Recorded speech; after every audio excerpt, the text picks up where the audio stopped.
Nabi sallallahu alaihi wasallam buniyal Islam ala khamsin syahadati an la ilaha illallah wa anna Muhammadar Rasulullah wa iqamis shalah wa ita'iz zakah wa shaum Ramadan wa hajjal baiti man istata'a ilaihi sabila. Alhamdulillah,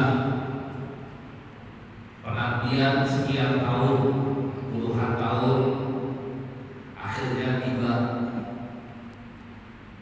Sebentar lagi kita akan berangkat ke tanah suci untuk menjalankan kewajiban kita sebagai umat Nabi Muhammad SAW, menyempurnakan rukun Islam kita. Kita diundang oleh Allah Subhanahu wa taala untuk melaksanakan ibadah haji dan juga umrah.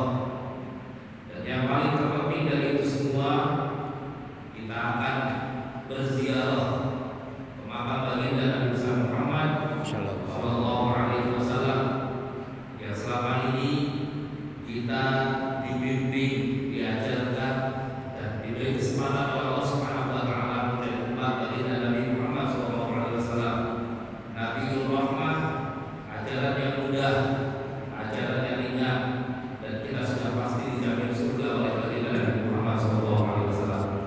Bapak Ibu yang dimuliakan Allah Subhanahu wa taala, ibadah haji ini istimewa karena menggabungkan dua unsur ibadah.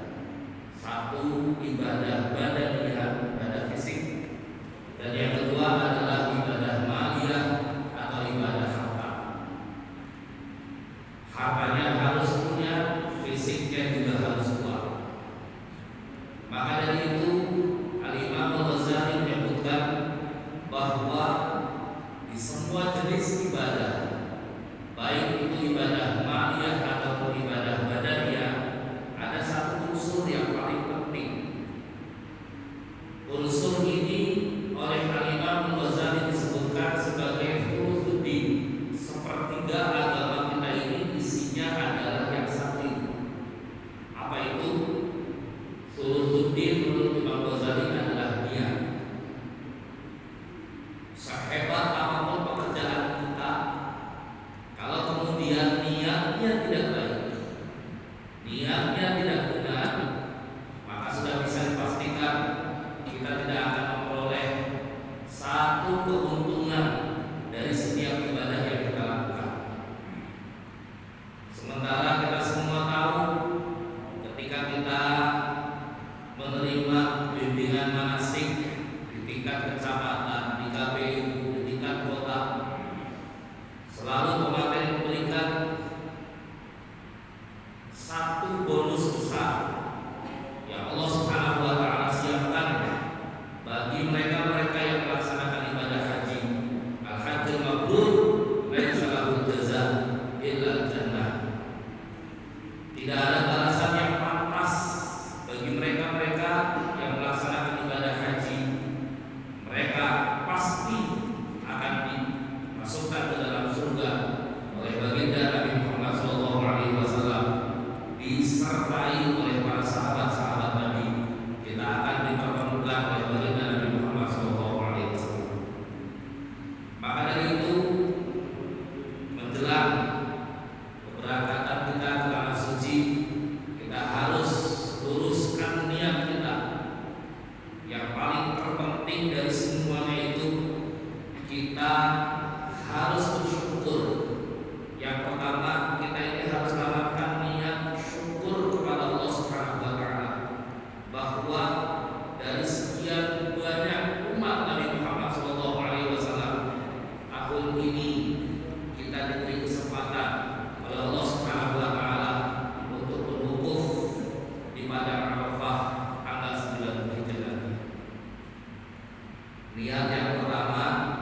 bukan dalam arti kita diserang, kita dilebak berdoa itu tidak didengar oleh Allah Subhanahu wa taala. Pasti didengar. Namun ada doa-doa khusus yang memang kita tidak akan mendapatkan ijabah doa terkecuali kita memang hadir di sana. Ada seorang badui datang ke baginda Nabi Muhammad SAW. Dia berlumuran dosa, banyak dosa, datang ke rumah Nabi. Bapak Ibu, kalau kita orang Serang, orang Lebak, gak bisa ngomong istighfar, kayaknya mending, karena kita tinggal jauh dari Arab, ngomong astagfirullah gak bisa. Kalau orang Arab gak bisa ngomong astagfirullah, kan kebangetan. Nah ini orang badui ngomong istighfar, minta maaf gak bisa. Dia datang ke rumah baginda Nabi Muhammad SAW dengan satu harapan. Dia ingin melaporkan bahwa aku ini melakukan dosa yang amat besar dan minta rekomendasi dari baginda Nabi Muhammad SAW agar dosanya diampuni oleh Allah Subhanahu wa taala. Ketika datang ke rumah baginda Nabi, kebetulan baginda Nabi sedang tidak ada. Turun ayat. Nabi kemudian ditegur oleh Allah Subhanahu wa taala. Bahasa kitanya, wahai kanjeng Nabi, tadi ada tamu di rumahmu, orang badui. Dia datang ke kamu, punya bawa dosa yang banyak, dia gak bisa istighfar. Catat, dia pulang ke rumahnya, dosanya sudah diampuni oleh Allah Subhanahu wa taala. Nah, kita ini perlu itu, Pak. Saya yakin kita semua ini adalah ahlul dzunub, orang yang punya banyak dosa. Dan istighfar kita kadang-kadang juga butuh lagi di istighfar. Kata Sayyidah Rabi'atul Adawiyah, beliau menyebutkan istighfaruna yahtaju ila istighfar. Kita ini istighfarnya saja itu masih dosa, masih butuh diistighfarikan. Kenapa? Karena kita minta ampun ke Allah Subhanahu wa taala, tapi hati kita nolak. Hati kita ada di mana? Maka betul kata Sayyidah Rabi'atul Adawiyah, istighfaruna yahtaju ila istighfar. Kita masih butuh istighfar lagi dari istighfar ini. Nah, ini kan berat Bapak. Kita kirain orang baca istighfar paling top di kampungnya udah sarung bawa plastik gitu kan, setiap waktu berangkat ke masjid kita kirain dia orang paling soleh di kampung. Padahal belum.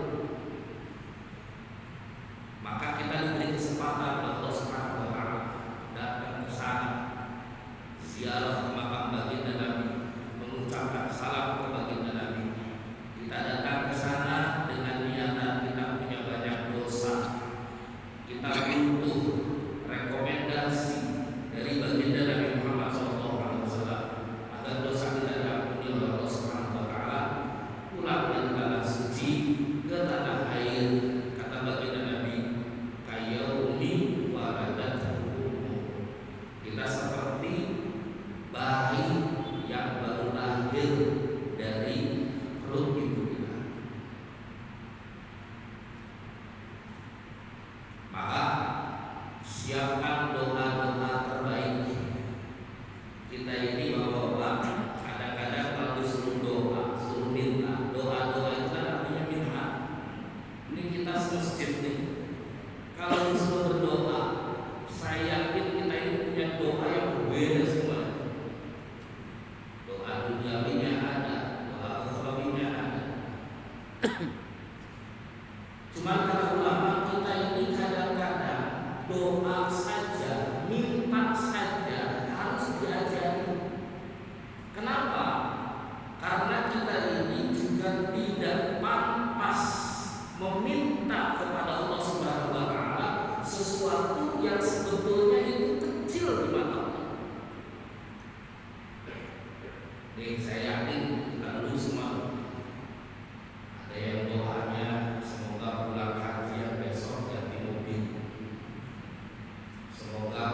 dan besok rumahnya dibangun gede 10 lantai. Semoga besok pulang haji makannya naik, golongannya naik, gajinya naik. Kan kalau kita bebaskan ya Bapak, doa kita itu semua pasti dari yang benar. Nah kan doanya bagus, mintanya bagus, iya. Tapi permintaan model kayak begitu itu tidak pantas kita mintakan di hadapan Allah Subhanahu wa taala di tempat yang suci.